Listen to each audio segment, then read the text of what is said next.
je voulais retrouver une utilité à un effort professionnel en fait. À chaque fois qu'on s'est dit, bon c'est bon, on a fait le tour des choses complètement bizarres, hallucinantes, on s'est trompé. Bienvenue dans Parole d'entrepreneur, le podcast qui met en lumière les vrais visages de l'entrepreneuriat. Dans chaque épisode, nous donnons la parole à des entrepreneurs de notre région, membres de BNI Essonne Terre d'Avenir, des entrepreneurs au profil unique, aux personnalités inspirantes et passionnantes, qui viennent partager avec vous leurs histoires, leurs astuces et leur énergie. Bonjour et bienvenue sur cet épisode de Parole d'entrepreneur, le podcast BNI Essonne Terre d'Avenir. Nous sommes aujourd'hui avec Olivier et Agnès. Bonjour. Bonjour. Bienvenue sur le podcast. Merci. Enchantée de faire cet épisode avec vous. Est-ce que vous pouvez rapidement vous présenter? Parce qu'aujourd'hui, on est sur un épisode un peu spécial, puisque d'habitude, je reçois un invité. Là, vous êtes deux. Vous nous expliquez un petit peu votre parcours? Pourquoi vous êtes deux? Je suis Agnès Fournier, j'ai 57 ans, j'ai créé une agence de maintien des personnes âgées à domicile en franchise à Palaiseau il y a 7 ans. Et puis j'ai ouvert une autre agence à Sainte-Geneviève-des-Bois. Okay. Il y a 3 ans maintenant. J'ai 3 enfants et avant je travaillais dans une grande entreprise dans le cadre d'une reconversion. Voilà, je me suis dirigée vers l'aide aux personnes âgées parce que ça avait beaucoup de sens pour moi.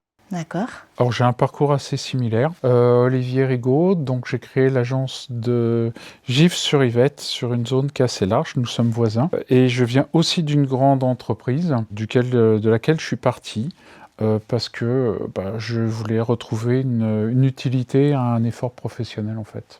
Après c'est une histoire de rencontre, je suis marié avec un petit gars de 17 ans. D'accord, super. Donc parcours assez similaire, mais indépendamment l'un de l'autre. Votre rencontre? Alors on est de la même promo petit-fils. Donc on a suivi notre formation en même temps et le hasard a voulu qu'on s'installe à peu près à un mois d'écart. Donc on s'est suivi dès le départ. On est les deux premiers dans l'Essonne. On a une particularité par rapport aux autres, c'est que d'emblée on s'est coordonnés en fait.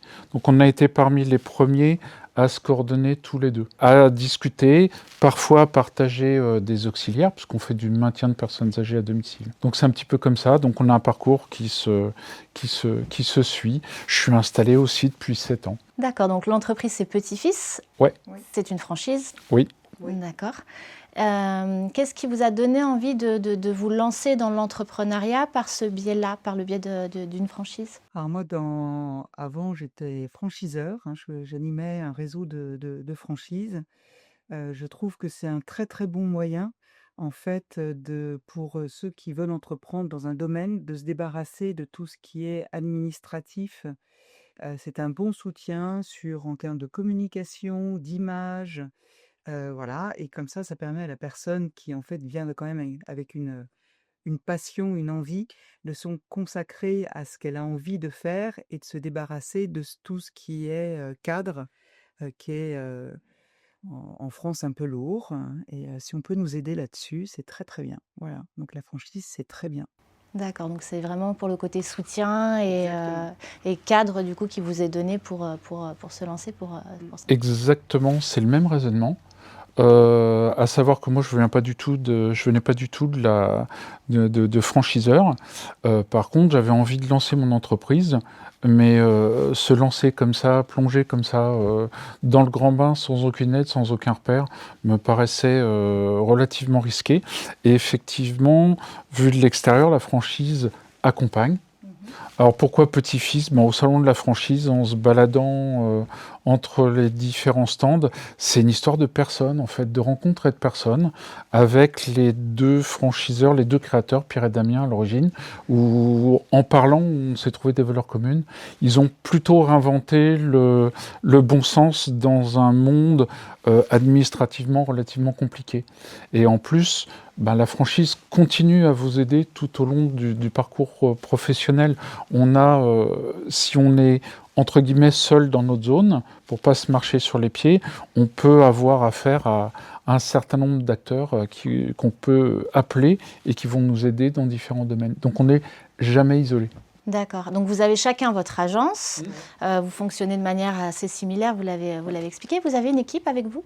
Oui, oui, oui, hein, j'ai une équipe de 7 personnes, 3 sur Sainte-Geneviève-des-Bois et 4 sur Palaiseau. D'accord. qui en fait s'occupe de trouver des auxiliaires de vie, hein. La première chose, c'est la sélection des auxiliaires de vie. On est très très rigoureux et exigeant sur le choix de nos auxiliaires de vie.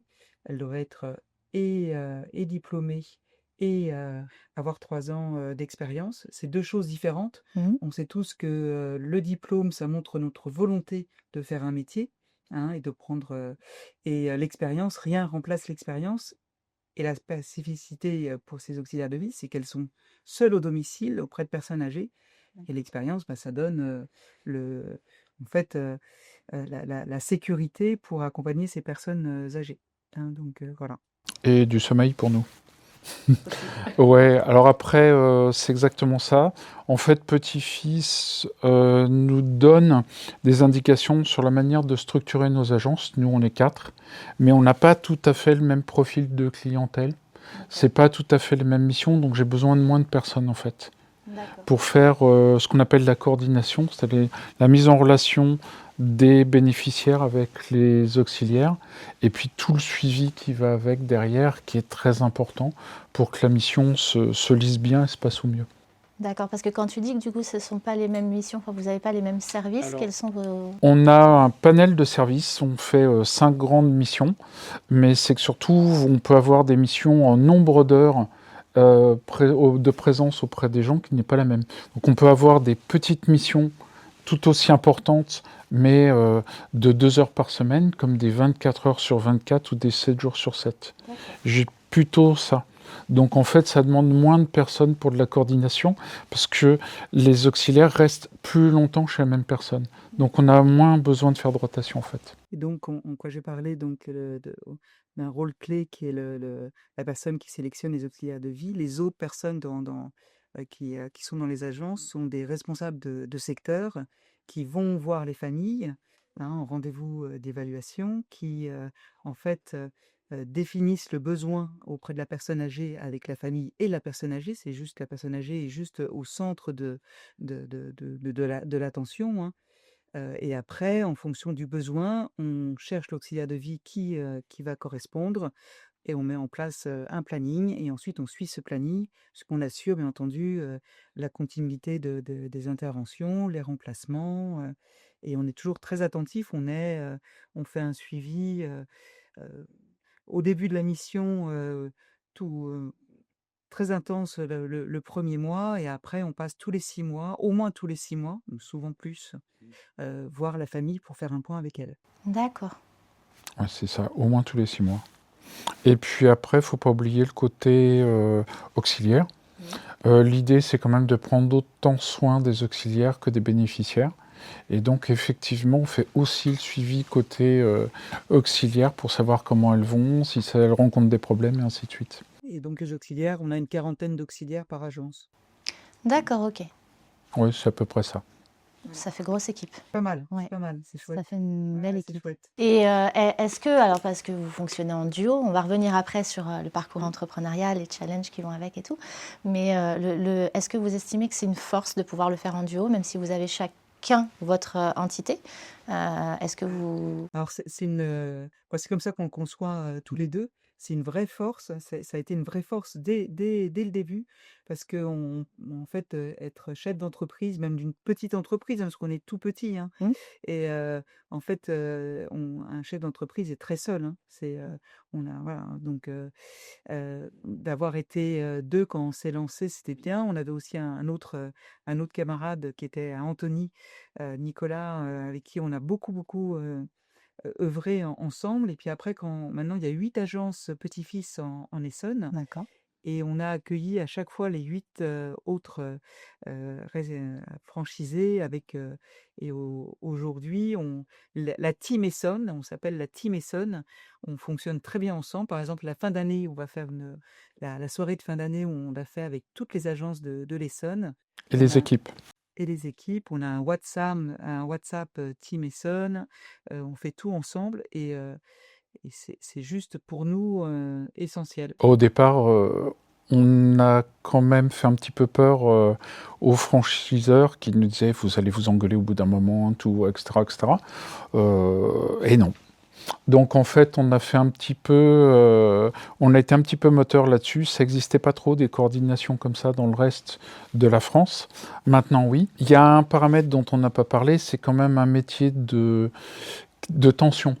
C'est-à-dire que il faut absolument trouver pour des bénéficiaires qui en ont vraiment cruellement besoin, et parfois dans un délai très court, des auxiliaires disponibles et compétentes. Et donc les troupes qui sont au bureau, en agence, faut en prendre soin aussi. Donc comme le disait Agnès, de temps en temps, on les extrait, 1, 2, 3 fois par an, pour les extraire de l'agence et puis faire des choses groupées qu'elles puissent échanger d'une agence aussi, leurs bonnes pratiques, les problèmes qu'elles peuvent rencontrer, et on leur fait faire un peu la fête, un peu la réflexion, ainsi de suite, comme un séminaire, mais à notre manière. Le fait d'être nos propres patrons fait que on n'a pas besoin de 12 000 signatures, si on a envie de les emmener au resto, on n'a pas besoin de tout ça. Et effectivement, maintenant, Petit-Fils organise une journée spécifique pour ça. Mais une journée, c'est pas assez. Une journée par an. Ouais, une journée par an, c'est pas assez. Donc, on continue à faire d'autres choses comme ça. Et parfois, des gamineries. Pour Juliette, nous, on a été dans une piscine à bulles avec des mômes plongés dans la piscine à bulles. Ouais, c'est génial. On le disait juste avant de commencer l'enregistrement, on en parlait un petit peu. Et c'est vrai que c'est important aussi au quotidien de pouvoir mettre de la passion, pouvoir mettre du mouvement, pouvoir mettre quelque chose de dynamique et de positif aussi dans le quotidien qui peut être très dur. Parce que j'imagine que quand on est au contact des personnes, il peut y avoir des choses qui en découlent, pas forcément très faciles à porter au quotidien, parce on représente une forme d'éponge, j'imagine. Alors, c'est toute la différence entre sympathie et empathie. Donc, il faut qu'on reste dans l'empathie, à comprendre les gens, mais pas tomber dans la sympathie, ce qui est le piège. Et il faut aussi qu'on accompagne d'ailleurs les auxiliaires sur le sujet, parce que dans la sympathie, on prend les émotions à notre charge, et là, ça devient compliqué en fait. Donc voilà. Et puis c'est l'humain qui s'occupe de l'humain. Donc forcément, il y a des moments d'irrationnel parce que une famille qui vient pour ses parents, forcément, il y a un moment donné, ils sont dans un état de nerfs qui est pas toujours, qui est souvent assez tendu par usure, tout simplement. Donc une partie de notre travail, c'est de soulager aussi les familles, mais pour ça, il faut qu'on s'occupe bien des gens de chez nous. Mais oui, c'est pas ricochet forcément. Et alors, est-ce que quel a été donc à chacun, votre plus gros challenge dans cette expérience entrepreneuriale, alors que ce soit au début ou même après? Qu'est-ce qui a été le plus gros challenge pour vous? Alors des challenges, on en a eu pas mal. Le vrai challenge pour nous, c'est l'opposition entre public et privé. En France, contrairement à d'autres pays, le public et le privé s'opposent, alors que dans beaucoup de pays, ils se complètent. Et donc, c'est de faire reconnaître notre modèle dans le monde du médico-social, qui ne nous attendait pas. Les deux créateurs de Petit-Fils ont créé un concept qui est un petit peu novateur, encore une fois en réinventant le bon sens, qu'on appelle un mode mandataire, qui s'oppose à tous les autres modes, et donc c'est de faire notre trou. Et c'est sans fin. Parce que ce trou-là, en fait, il faut continuer à le garder ouvert dans un monde où les choses sont préétablies et avec pas mal d'a priori, en fait. Donc ça, c'est un des challenges. Après, tous les deux, on peut vous raconter 12 000 anecdotes sur des missions. À chaque fois qu'on s'est dit, c'est bon, on a fait le tour des choses complètement bizarres, hallucinantes, on s'est trompé. Mais ça fait partie de notre métier que de prendre en charge des gens qui sont hors cadre. La bonne nouvelle, c'est qu'on s'occupe d'un minimum de personnes, qu'on peut très bien vieillir, mais ceux-là, on ne les voit jamais. Ah oui? Ben non, ils n'ont pas besoin de nous. C'est vrai. Non. C'est vrai. Non, c'est un métier, c'est vrai, c'est un métier qui peut être usant pour les auxiliaires de vie, pour les responsables de secteur, pour toutes les équipes, parce qu'on ne voit qu'une tranche.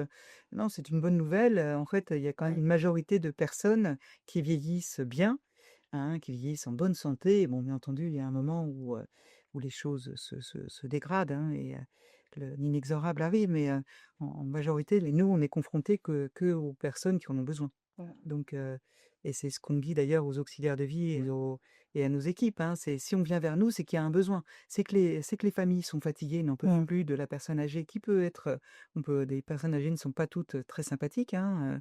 Donc les aidants, on parle de plus en plus des aidants et ça devient très compliqué, pour les aidants. C'est un vrai sujet de société. Oui, tout à fait. On a que on vit personne n'est préparé à ça, mais On sait de quoi on c'est parle en fait.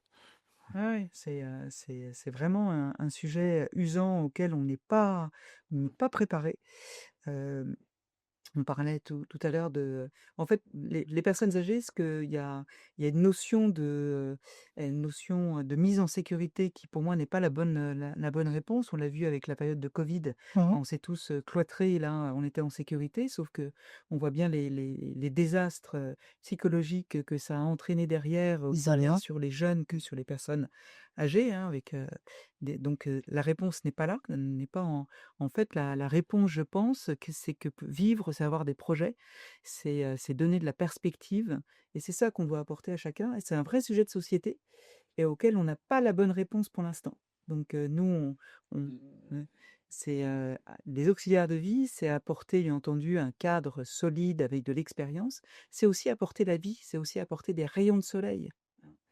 Et la dernière question qu'on se pose quand on choisit une auxiliaire de vie, Oui. qui est très impliquante, et que je n'arrête pas de répéter, c'est: «Est-ce que je confierais mon propre, père, ma propre mère à cet auxiliaire de vie?» Et donc c'est compliqué, bien entendu, on est dans l'humain, c'est très compliqué de répondre à cette Ouais. question, mais elle est juste essentielle. Et à chaque fois qu'il y a un doute, il n'y a pas de doute en fait. C'est aussi l'autre dicton qu'on a entre nous. Tous ceux qui se sont dit non mais là, tant pis, j'ai besoin quand même de quelqu'un, bah en fait, in fine, voilà, fallait pas. Donc c'est les deux choses. Après, c'est un métier qui apprend le court terme. Moi qui viens de la supply chain, habitué à me projeter, une journée peut être totalement rythmée par des moments de stress, des moments de remerciement, parce qu'il y en a. On a des vrais merci comme on n'avait pas dans d'autres métiers avant. Et cela, il faut savoir les capturer, les prendre et en profiter au moment où ils viennent.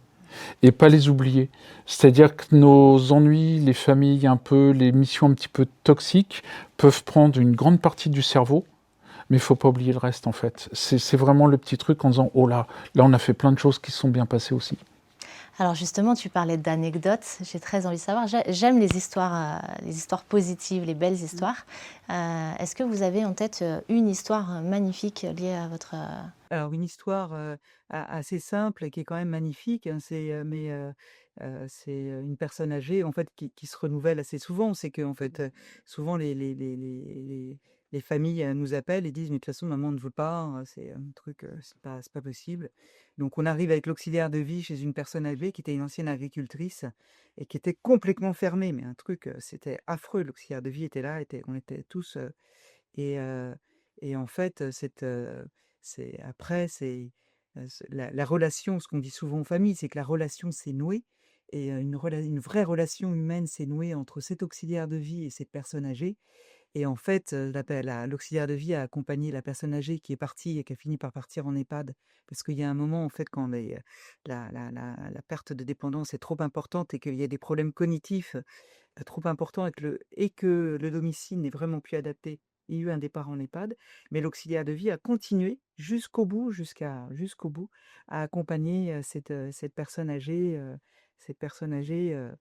voilà, dans son EHPAD et elle est toujours en relation avec la famille et ça, c'est, voilà, quoi. Je pense que c'est le bon résumé Alors moi j'ai une mission la plus complète qu'on ait jamais faite de notre carrière. Des infirmières nous appellent, parce que en fait notre métier nous amène à aussi être en relation avec beaucoup d'acteurs en ville, à se coordonner, se croiser, ainsi de suite. Donc des infirmières nous appellent pour une dame qui est en fauteuil roulant, qui est handicapée, amputée, dans un immeuble au 2e étage, sans ascenseur, qui n'est pas sorti de chez elle depuis plusieurs années. Elle n'a pas de famille. La mairie, le service de la mairie est défaillant, il n'est pas présent. Elle a plus de médecin qui est parti à la retraite. Et en fait, au moment du renouvellement de l'ordonnance, ben, la pharmacie a tenu ce qu'elle a pu, puis après, elle ne pouvait plus délivrer les médicaments. Et il n'y a pas de tutelle, il n'y a rien, elle a perdu la tête. En plus, il y a un peu de schizophrénie qui s'installe, et on est appelé là-dessus. Et en fait, il a fallu tout installer. Non seulement les auxiliaires, mais prouver qu'on n'allait pas non plus euh, l'exploiter. Donc il faut qu'on ait des règles très précises pour prouver qu'on intervient, qu'on y est. Lui trouver un médecin, alerter la mairie, alerter les services sociaux du département. On a des numéros pour ça. Je ne rentrerai pas dans la partie un petit peu glauque de la mission, mais il a fallu aussi alerter la gendarmerie parce que dans l'immeuble, il y en avait qui exploitaient aussi la personne. Bref, il a fallu tout mettre en place. Donc ce qu'on a fait, les services sociaux sont venus, on a trouvé un médecin. Enfin, ça a pris 1 ou 2 ans. Elle a aussi fini par partir de là où elle était parce que c'était pas une vie de rester enfermée dans un appartement. Donc le logement était inadapté et tout. Mais ça, il a fallu que le tribunal lui trouve une mandataire judiciaire pour adultes, pour une tutelle en fait. Donc on s'est mis en rapport avec elle, enfin ainsi de suite. Donc c'est vraiment la mission la plus complète qu'on ait jamais eue. Oui, il y a un vrai travail d'accompagnement derrière, tout à fait. vraiment très complet en plus. Après, dans les anecdotes drôles, des épisodes de neige ou de grève, j'ai une auxiliaire qui s'est retrouvée bloquée au large de Dourdan, qu'il a fallu aller chercher en voiture. Elle n'osait pas prendre sa voiture, tout était enneigé. L'autoroute était fermée, donc je me suis retrouvé avec la voiture. Il y a un moment donné, il faut que je chaîne quand même. Parce qu'il était vraiment paumé chez ses parents, pareil, qui étaient agriculteurs et tout. La route n'était pas déneigée pour pouvoir aller faire une mission. Les autres étaient bloqués, donc il me fallait vraiment quelqu'un. Donc une demi-journée à rouler, c'est pareil, elle avait pris les vidéos, elle était paumée dans la pampa pour aller chercher une auxiliaire, ouais. C'est beau parce qu'on sent la vraie détermination, la sincère résilience à coûte que coûte. On met toutes les actions en place pour mener à bien notre mission jusqu'au bout, malgré les intempéries, malgré tout, quoi. Alors, nous, ça nous paraît normal. Dans le monde du médico-social, pas trop. Ils auraient juste appelé en disant « bah vous aurez personne ». Mais sauf qu'on ne vient pas de ce monde-là. Donc, tous les petits-fils vont être un peu câblés de la même manière, en fait. D'accord, oui, il y a c'est une vraie présence avec la famille. On s'engage à accompagner les familles, donc on y va. C'est ça. Et je n'ai pas répondu tout à l'heure sur le challenge. En fait, un autre challenge qu'on a aujourd'hui, mais en tout cas que je porte parce que je vais régulièrement dans des lycées. Je participe à des forums auprès des jeunes pour présenter ce métier d'auxiliaire de vie qui, en fait, a une mauvaise image. Toutes les familles, en fait, on dit: «Oh là là, les pauvres auxiliaires de vie». Ouais. Mais en fait, quand vous interrogez des auxiliaires de vie, il faut pas leur dire ça. Il faut leur dire merci. Il faut pas leur dire: «Oh ma pauvre», il faut leur dire: «Merci, vous êtes extraordinaire, vous êtes un rayon de soleil, vous nous apportez la vie». C'est ça qui est vrai. Faut pas les plaindre. Elles portent un métier. Nous, on a des auxiliaires de vie. Moi, ça fait 7 ans qu'elles Ouais. travaillent avec nous. Elles aiment ce métier. Le matin, quand elles se lèvent, elles savent pourquoi elles se lèvent. Il y a des gens qui les attendent. Elles sont fondamentales, hein. Je pense que c'est un métier qui porte beaucoup plus de valeur et que plein d'autres métiers que les jeunes aujourd'hui ont vu, qui sont des métiers très futiles.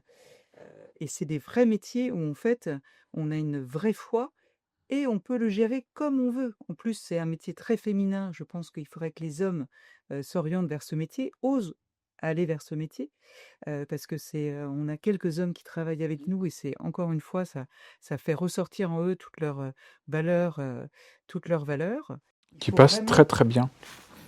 Ils passent très bien quand ils sont en place, en fait. Bien sûr, Ouais. bien sûr, ils ont chacun à apporter et je pense que, on a le papy boom qui arrive, hein, et c'est un métier, où j'aimerais que, les jeunes, s'orientent vers ce métier pour aider les personnes âgées. Forcément, quand on a 20 ans, quand on a 18 ans, c'est quelque chose qui fait peur. Il y a la maladie, il y a la mort, Bien ça fait sûr. peur, il y a des choses qui font peur. Mais quand les jeunes y sont, en fait, les personnes âgées rendent d'une façon extraordinaire ce qu'on leur donne à travers l'expérience, à travers la bienveillance. Ouais. Les jeunes auxiliaires de vie qui, après avoir aidé des enfants, les enfants c'est génial, c'est en construction, c'est plein d'espoir. c'est aussi épuisant. Oui, qu'on Alors, se le dise, oui. voilà. Ouais, c'est une réalité, oui. Et donc, il y a les auxiliaires de vie qui s'orientent vers, après avoir eu quelques expériences, vers les personnes âgées. Et là, elles s'enrichissent de choses extraordinaires. Il y a une reconnaissance de la personne âgée, de la famille, qui les comble encore plus et elles restent sur ce métier. Donc ça, il faut absolument tout ce qu'on peut mettre en œuvre pour véhiculer ça et pousser les jeunes vers ce métier où ils trouveront vraiment un vrai sens, ce serait génial. Waouh, alors là, pour nos auditeurs, pour ceux qui nous écoutent, il y a vraiment, ce que je retiens, c'est qu'il y a vraiment deux messages là derrière tout ça. C'est d'une part, quand on est face à une auxiliaire ou un aidant, arrêter de les plaindre, parce que c'est vrai que c'est le réflexe principal, c'est le réflexe premier que l'on peut avoir, mais du coup, arrêter de les plaindre, les remercier, gratifier leur métier, valoriser leur métier, ça c'est le premier message. Et le deuxième message, c'est si vous nous écoutez et que vous êtes en recherche de reconversion professionnelle, que vous ne savez pas encore vers quoi vous vous orientez, là ce que je retiens, c'est que c'est vraiment un beau métier, un métier humain, et qu'au-delà de l'aspect difficile, il y a un aspect quand même très enrichissant de part et d'autre, et valorisant et gratifiant. Donc, C'est un Vous avez métier en tout tension, compris. ouais. Vous avez tout compris. Ouais, c'est un métier en tension, donc il y aura toujours du travail. Les jeunes auront le choix aussi de choisir leur structure, en fait, en fonction justement de la manière dont la structure va les traiter. Ceux qui s'adapteront pas à ça, ben oui, ils vont avoir des difficultés de recrutement. Nous, elles sont surtout géographiques par rapport au lieu d'intervention, très souvent.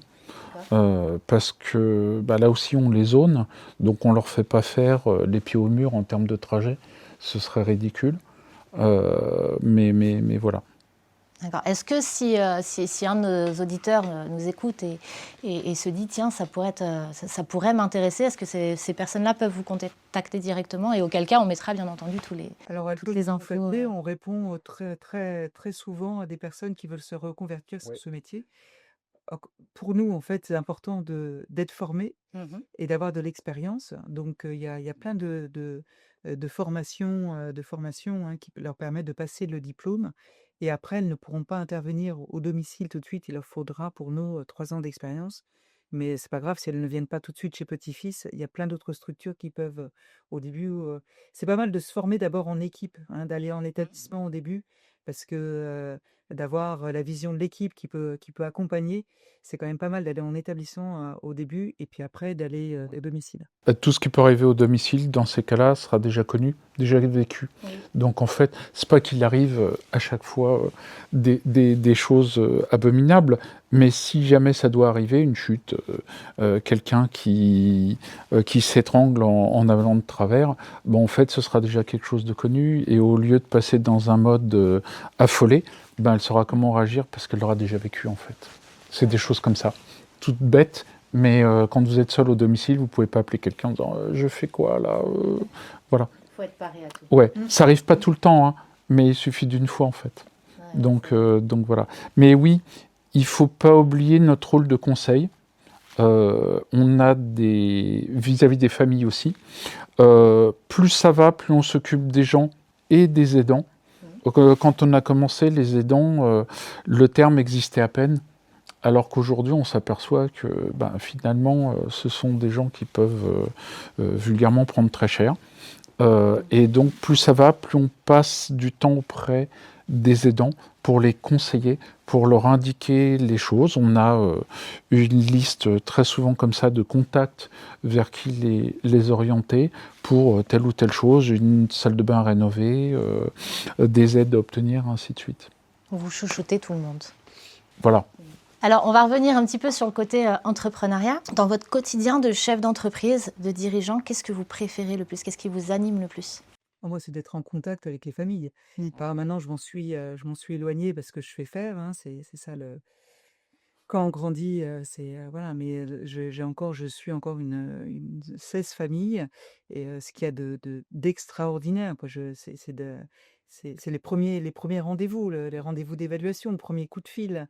le premier rendez-vous d'évaluation. On va voir la famille et on voit que vraiment il y a un sujet. Donc en fait, notre expérience nous permet maintenant d'apaiser les familles, de leur apporter une solution. Dans le côté entrepreneuriat, c'est vrai qu'on entend souvent parler de la vague entrepreneuriale, donc il y a des hauts, il y a des bas.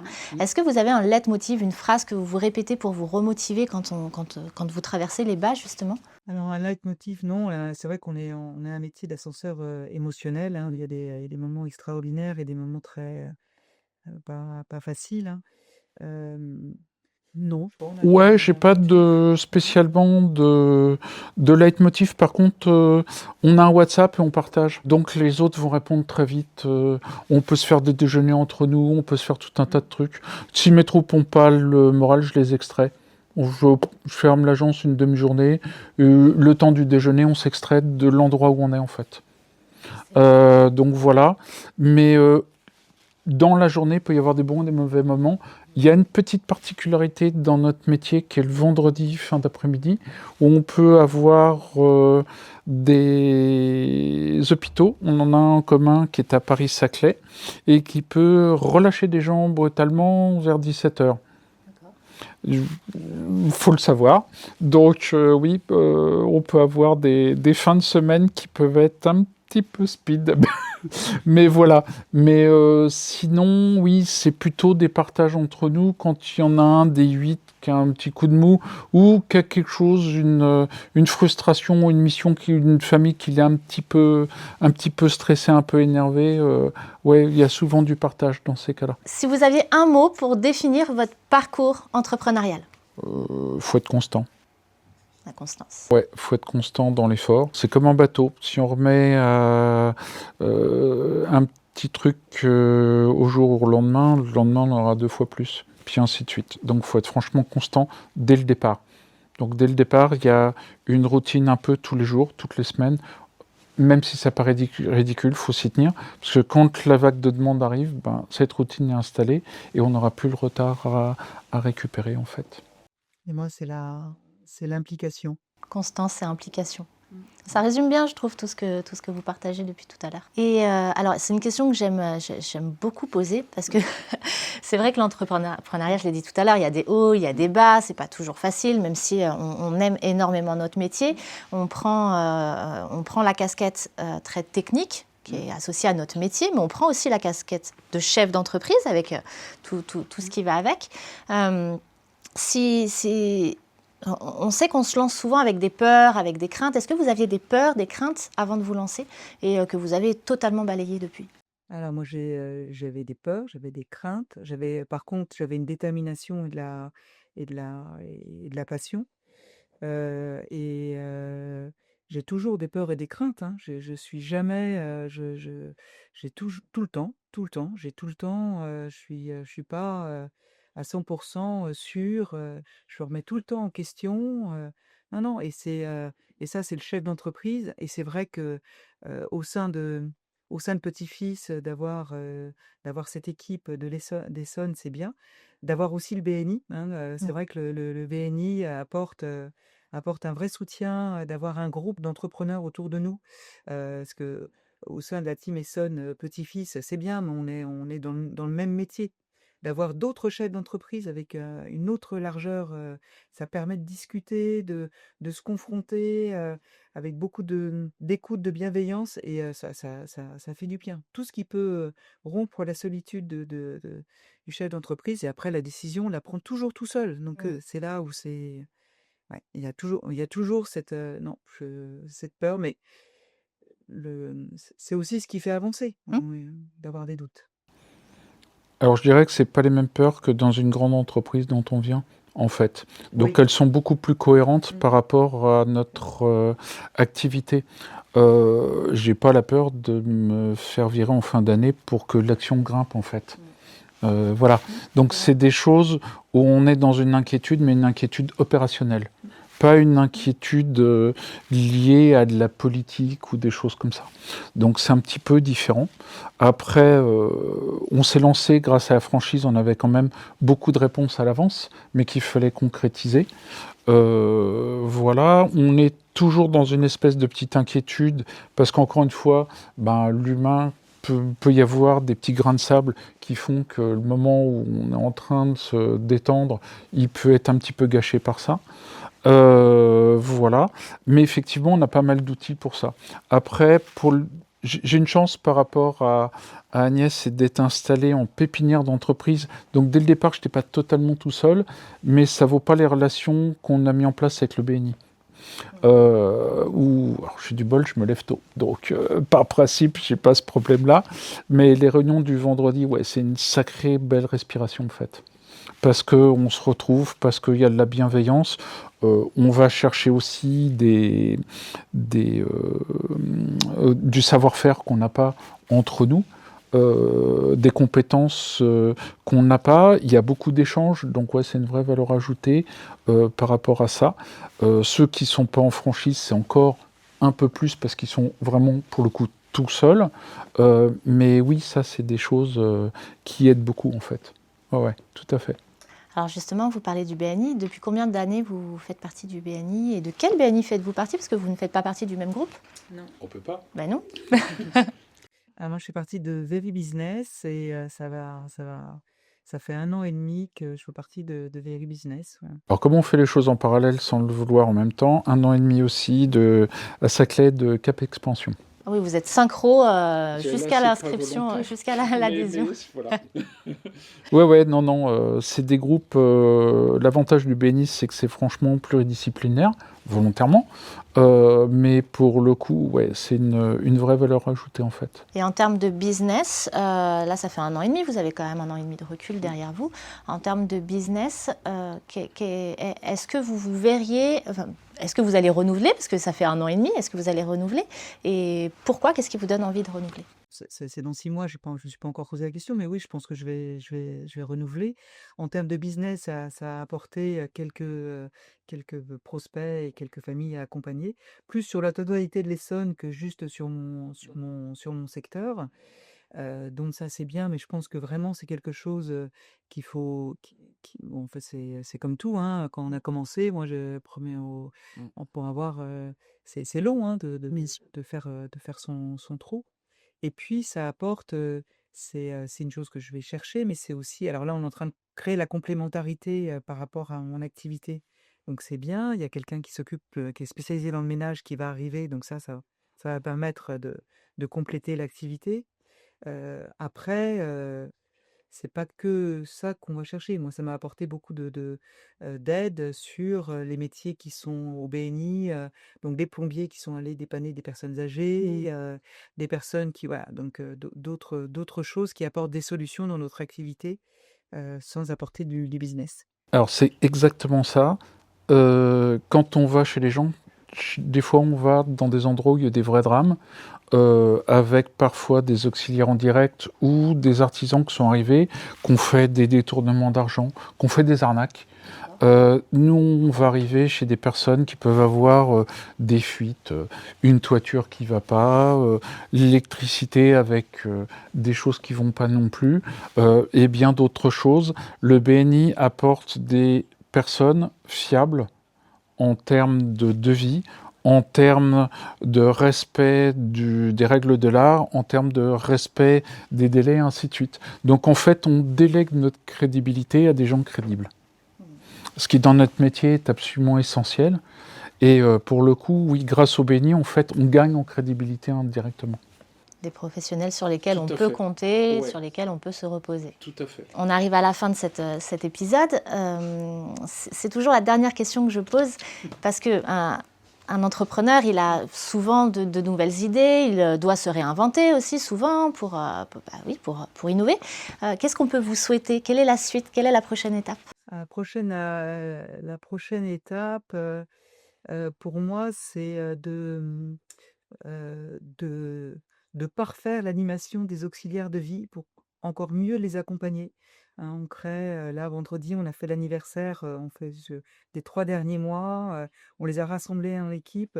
Jusqu'à présent, on le faisait, mais on n'arrivait pas, de toute façon, on est tous très sollicités, on n'arrivait pas forcément à les mobiliser. Là, je les ai invités au restaurant. Je pense que c'était une belle reconnaissance. Elles vont pas si souvent que ça au restaurant. Donc elles étaient nombreuses, elles étaient une dizaine à être venues, nous rencontrer. Continuer vraiment à tout faire pour les accompagner, leur apporter des solutions, qu'elles puissent échanger entre elles. Voilà, c'est ça mon nouvel objectif pour l'année 2026. Bel objectif. Oui, on a des zones. Moi, j'ai une zone qui est très étendue, donc c'est exactement ça. Réunir toutes les auxiliaires en même temps, c'est très compliqué parce que par essence, il y en a toujours quelques-unes qui travaillent. La franchise s'occupe de l'amélioration du côté technique qui nous facilite la vie pour faire le métier. On trouve aussi des solutions à côté. Et j'aimerais bien que ces solutions puissent s'étendre pour elles en termes de solutions pour des assurances, des mutuelles, éventuellement aussi celles qui ont des soucis financiers, de la formation. J'en ai pas mal qui demandent des formations à monter de niveau en fait. Qui peuvent être auxiliaires de vie, qui devenir aides-soignantes, et ainsi de suite. Parce qu'elles ont aussi besoin d'une reconnaissance de leur savoir-faire. Et pour elles, ça passe par un diplôme supplémentaire. Donc c'est tout ce package-là qu'on est en train de mettre en place qu'il va falloir faciliter aussi. Et puis, si j'avais un vœu pieux, c'est l'amélioration des relations avec tout ce qui est le monde du médical, les hôpitaux, les choses comme ça. Mais ça va se jouer au-dessus. C'est pas entre nos mains, mais ça prend du temps, mais ce serait pas mal, ouais. Que ça rende les choses fluides et pas par à coup. Encore une fois, il y a un beau message à faire passer là, effectivement. Un petit mot de la fin? Merci de nous avoir donné l'occasion de mettre en lumière notre métier. Mais merci. Ouais, une des stratégies de petit-fils, c'est d'être visible. C'est un des côtés très agréables du métier, en fait, que de pouvoir l'expliquer. C'est un métier qui est méconnu, qui va être appelé à grandir parce que la démographie veut ça. Donc voilà, donc merci beaucoup.